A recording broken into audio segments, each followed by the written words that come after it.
Welcome to my channel. ನಮ್ಮ ಚಾನಲ್ಗೆ subscribe ಮಾಡ್ಕೊಳ್ಳಿ. ಲಕ್ಷ್ಮೀ ಬರಮ್ಮ ಶನಿವಾರದ ಸಂಚಿಕೆಯಲ್ಲಿ ಏನಾಗುತ್ತೆ ಅಂತ ಈ ವಿಡಿಯೋದಲ್ಲಿ ನೋಡೋಣ. ಕೀರ್ತಿ ಕಾವೇರಿಗೆ ಬೈತಾ ಇರ್ತಾಳೆ. ಆಗ ನಮ್ಮ ಕುಟುಂಬದ ಬಗ್ಗೆನೇ ಈ ತರ ಮಾತಾಡ್ತಿದ್ಯಾ ಅಂತ, ಹೆಂಡತಿ ಬಗ್ಗೆ ಏನೇನೋ ಹೇಳ್ತಿದ್ಯಾ ಅಂತ ಕೋಪ ಮಾಡ್ಕೊಂಡು ಅವಳ ಹತ್ರ ಮಾಡಕ್ ಸಾಧ್ಯನೇ ಇಲ್ಲ ಅಂತ ಕೃಷ್ಣ ಕೀರ್ತಿಗೆ ಹೊಡಿಯಕ್ಕೆ ಹೋಗ್ತಾರೆ. ಅಣ್ಣ ಸಾಕು ನಿಲ್ಸು, ಏನ್ ಮಾತಾಡ್ತಿದ್ಯಾ ನೀನು? ಅಲ್ಲ ಇವ್ರ ಬಣ್ಣ ಏನು ಅಂತ ನಿನಗಿನ್ನೂ ಗೊತ್ತಿಲ್ಲ, ಇವ್ರು ಎಂತವ್ರು ಅಂತ ನಿನಗೆ ಗೊತ್ತಿಲ್ಲದೆ ಇರ್ಬೋದು, ಆದ್ರೆ ನನಗೆ ಗೊತ್ತಿದೆ. ಇಷ್ಟು ದಿನ ಆ ಗೋಡೆನ ನಾನು ಸರಿಸಿರ್ಲಿಲ್ಲ, ಆದ್ರೆ ಇವತ್ತು ನಾನಂತೂ ಸುಮ್ಮನೆ ಇರಲ್ಲ. ಕೀರ್ತಿ ಹೇಳೋದೆಲ್ಲ ನಿಜ. ಕೀರ್ತಿ ವಿಷಯದಲ್ಲಿ ಏನಾಗಿದ್ಯೋ ಅದೇನೆ ನಮ್ಮ ಅಮ್ಮನ ವಿಷಯದಲ್ಲೂ ಆಗಿದ್ದು.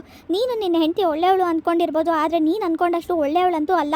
ವೈಷ್ಣವ್, ನಾನು ಇವತ್ತು ಹೇಳ್ತಾ ಇದ್ದೀನಿ, ಕೇಳಿಸ್ಕೋ ಸರಿಯಾಗಿ. ಇವತ್ತು ನಿಮ್ಮ ಅಜ್ಜಿ ನಿನ್ನ ಜೊತೆ ಇಲ್ಲ, ನಮ್ಮ ತಾಯಿ ನಮ್ಮ ಜೊತೆಲಿಲ್ಲ ಅನ್ನೋದಕ್ಕೆ ಕಾರಣ ಈ ಕಾವೇರಿನೇ.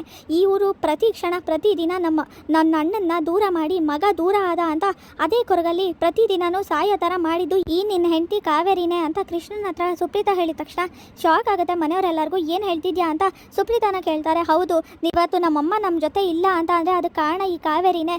ಇವರಿಂದನೇ ನಾವು ನಮ್ಮಮ್ಮನ ಕಳ್ಕೋಬೇಕಾಗಿತ್ತು, ಅವ್ರ ಕತೆನೇ ಮುಗಿಸ್ಬಿಟ್ರು ಇವರು ಅಂತ ಕೋಪ ಮಾಡ್ಕೊಂಡು ಸುಪ್ರೀತಾ ಹೇಳ್ತಾ ಇರ್ತಾಳೆ. ಕೀರ್ತಿ ಕತೆ ಮುಗಿಸ್ಬೇಕು ಅನ್ಕೊಂಡ್ರು, ಅವಳೇ ಹೇಗೋ ಬದುಕು ಬಂದ್ಲು.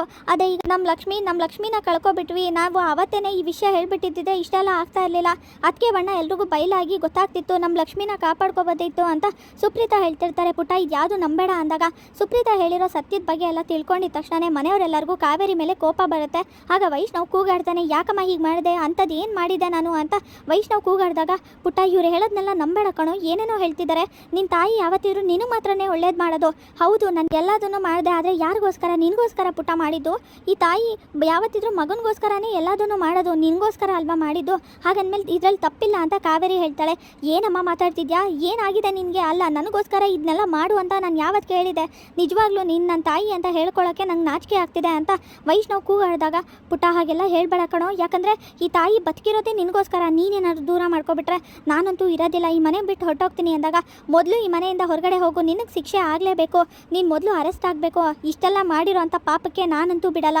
ನನ್ನ ಮಹಾಲಕ್ಷ್ಮಿನ ನನ್ನಿಂದ ದೂರ ಮಾಡಿಬಿಟ್ಟಿಯಲ್ಲ, ಎಂಥ ಪಾಪದ ಕೆಲಸ ಮಾಡಿದೆ ಅಂತ ವೈಷ್ಣವ್ ಕೂಗಾಡ್ತಿರ್ತಾನೆ. ಆಗ ಕೃಷ್ಣ, ನೀವಾದರೂ ಹೇಳಿ ಅಂದಾಗ, ಇಲ್ಲ ಇಷ್ಟು ದಿನ ನಾನು ನಿನ್ನ ನಂಬಿಟ್ಟೆ, ಆದರೆ ನನ್ನ ತಾಯಿ ಕಳ್ಕೊಳ್ಳೋಕ್ಕೆ ಕಾರಣ ಯಾರು ಅಂತಲೇ ನಾನು ತಿಳ್ಕೊಳ್ಳಿಲ್ಲ.